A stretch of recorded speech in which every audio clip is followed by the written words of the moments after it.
శుక్లాంబరధరం విష్ణుం శశివర్ణం చతుర్భుజం ప్రసన్నవదనం ఛాయేత్ సర్వవిఘ్నోపశాంతయే. ఓ క్షత్రియ శిరోమణి, మా కోరినట్ల మా శత్రు సంహారమునకు నీవు సహాయం చెయ్యగోరుచున్నాము. అభ్యాగతులము కావున మా ప్రీతికి భంగం చెయ్యరాదు అనగా విని పురంధరుడిట్లనెను. మీకు రాజు శతముఖుడు త్రిభువననాథుడు అతని మోపున నేను కూర్చుండి మీ శత్రువులతో పోరుదునేని నేను మీకు తోడు అయ్యదనని చెప్పాను. నిమీ దేవతలు దేవేంద్రుడు ఇది బాగున్నదని అంగీకరించిరి. అవ్వల ఇంద్రుడు వృషభరూపం ధరింప దాని కకుదమున అత్యంత సంతోషంతో పురంజయ మహారాజు కూర్చుండి చరాచర గురువకు విష్ణు భగవానుని తేజస్సుచే అప్యాయుతుడగుచు ఆ దేవాసుర సంగ్రామం వంద ఎల్లా అసురులను కూల్చెను. ఎద్దు మూపురమున స్థితుడైనందున అతనికి కకుత్సుడను పౌరుషనామం ఏర్పడినది. అతని కుమారుడనే నేనసుడు, అతని కొడుకు పృథువు, అతని కొడుకు విష్టరాశ్వుడు, అద్వానిపుత్రుడు చంద్రవంశీయుడగు యవనాసుడు.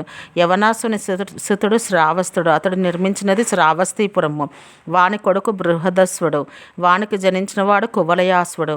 ఈతడు విష్ణు తేజస్సంయుతుడై తన కొడుకులు 21,000 మందితో ఏగి ఉదంక మహర్షికి అపకారి అయిన దుందుడను రాక్షసుని చంపి దుందుమారుడను పేరొందెను. అతని కొడుకులందరూ దుందుని ముఖ నిశ్వాస అగ్నిచే దగ్ధులై నశించిరి. ధృద్వాస, చంద్రాశ్వ, కపిలాశ్వులు ముగ్గురు మాత్రం మిగిలిరి. ధృద్ధాశ్వునికి హర్యశ్వుడు, నికుంభుడు, నికుంభునికి అమితాశ్వుడు, వానికి కృశాశ్వుడు, వానికి ప్రసేనజిత్తు, వానికి యవనాశ్వుడు కలిగిరి. ఆ యవనాసుడు సంతానం లేక విచారమంది మునుల ఆశ్రమ మండలం నందు వసించుచుండ దయాశీలురగు మునులు పుత్రకామేష్టి చేసిరి. ఆ ఇష్టిలో ఋషులు నడిరేయి దాటిన తర్వాత మంత్రపూతమైన జలం నింపిన కలశంను యజ్ఞవేది నడమున ఉంచి అందరూ నిద్రపోయిరి. ఆ మునులట్లు నిద్రపోవ యవనాసుడు దప్పికగొని ఈ ఆశ్రమంలోనికి ఎగి మునులను లేపకయే అట ఉన్న మంత్రపూతము మహామహిమ కలదియోగు కలశమందల నీటిని తాగను. ఋషులు మేలుకొని ఎవ్వడీ జలమును తాగనని అడిగిరి. ఈ జలము తావినచో యవనాశ్వ నృపతి పత్ని మహాబల పరాక్రమ సంపన్నుడకు పుత్రుని కనగలదనిరి. అది విని ఆ రాజు తెలియక నేనిది త్రావి తిని అనెను. అతని కడుపు నా గర్భం ఏర్పడి దినదినాభివృద్ధి నందును. సమయమైనంత ఆ శిశువు కుడి బొటనవేల రాజు కుక్షిని ఛేదించుకొని వెలికి వచ్చెను. ఆ రాజు మరణించెను. పుట్టినాడు కదా, వీడేమి కొడుచుకొన్న మునులన్రి. అంతటా ఇంద్రుడు ఏతెంచి నన్ను కొడుచుకొనుము అనెను. దానాథుడు మాంధాత అని పేరు వాడగను అని దేవేంద్రుడు ఆ బిడ్డ నోట తన చూపుడు వేలిని ఇడగా అంతటా అతడు దాన్ని కొడిచెను. అమృతస్యంధి అయిన వేలిని కొడిచి ఒక నాటుచే చక్కగా వృద్ధి పొందెను. ఆ మాంధాత చక్రవర్తి సప్తద్వీపవతి అయిన మహిని అనుభవించెను. ఇక్కడ ఒక శ్లోకము ఇట్లు ఉపశ్లోకితము. సూర్యుడు ఎంత మేర ఉదయించినో ఎంత దాకా సంచరించినో ఆ సర్వ ప్రదేశము యవనాశ్వతనయుడగు మాంధాత యొక్క క్షేత్రము అనబడను. మాంధాత శశి బిందు తనయ ఇందుమతిని పరిణయమాడెను. ఆమె యందు అతడు పురుకుత్సుని, అంబరీషుని, ముచ్చుకుందుని ముగ్గురు పుత్రులను కనెను. ఆమె యందే ఆ రేణికి 50 మంది కూతుర్లు పుట్టిరి.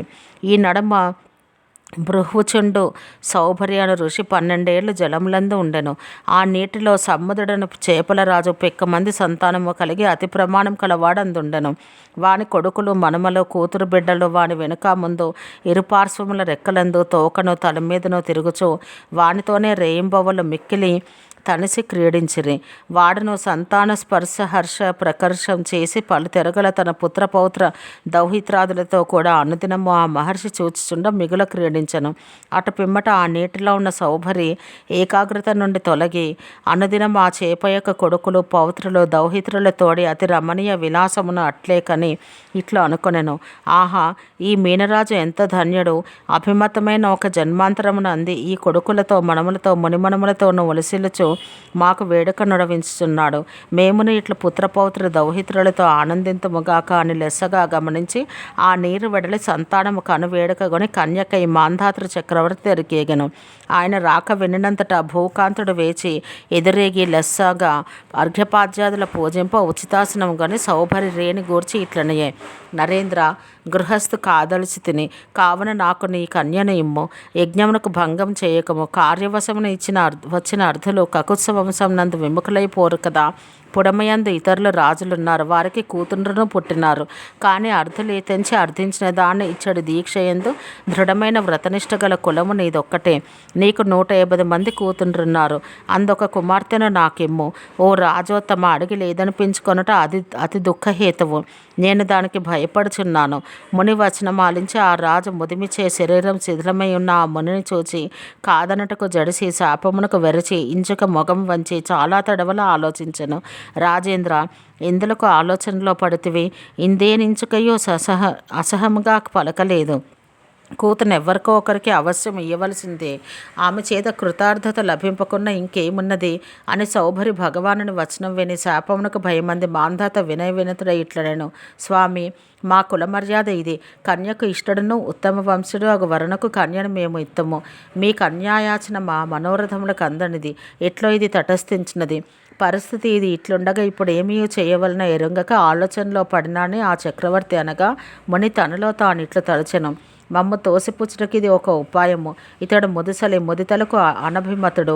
కన్యల మాని మరి ఏమనవలెనో అని అతడు ఆలోచించి ఇట్లా అన్నాడు. అగుగాక ఇట్లు చేసేదనేమని తనలో గుణించుకుని మాంధాతతో ముని ఇట్లనెను. ఇట్లేని మేము అంతఃపుర ప్రవేశం చేయుటకు పక్షవర్ణికి ఆజ్ఞయము. ఏ కన్య అయినను నన్ను అభిలషించనేని నేను దారా సంగ్రహం చేసుకొనేదను. అట్లు కాదే అని మా ఈ కాలాతీత ప్రయత్నం ఇంతటితో చాలును అని పలికి ఊరకుండెను. ఓం సహనావవతు సహనౌ భునత్తు సహ వీర్యం కరవావహై తేజస్వినావధీతమస్తు మా విద్విషావహై. ఓం శాంతి శాంతి శాంతి.